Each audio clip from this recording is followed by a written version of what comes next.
सोलापूरमधल्या माळशिरसमधल्या मार्कडवाडी गावामध्ये जमावबंदीचे आदेश लागू करण्यात आले आहेत।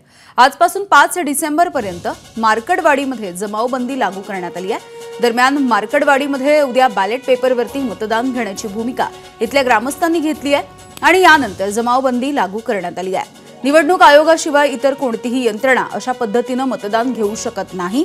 त्यामुळे उद्या मतदानाची प्रक्रिया राबवली तर त्या नागरिकांवरती कारवाई करण्याचा इशारा प्रशासनाकडून देण्यात आलेला आहे।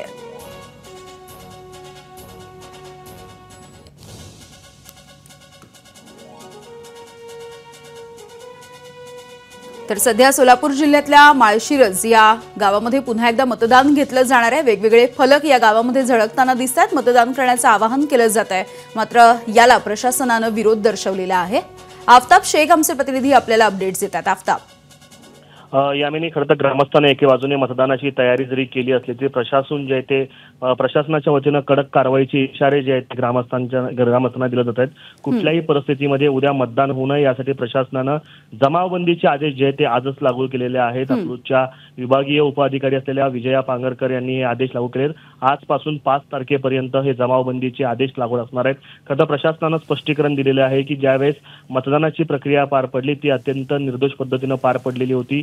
पोलिंग एजंट सगळे होते, त्यामुळे ज्यावेळेस आक्षेप घ्यायचा त्यावेळेस ग्रामस्थांनी कुठलाही आक्षेप घेतलेला नव्हता। त्यामुळे आता आक्षेप घेतल्यानंतर निवडणूक आयोगाच्या व्यतिरिक्त अशा पद्धतीने कुठलीही ग्रामस्थ मतदानाची प्रक्रिया राबवू शकत नाहीत।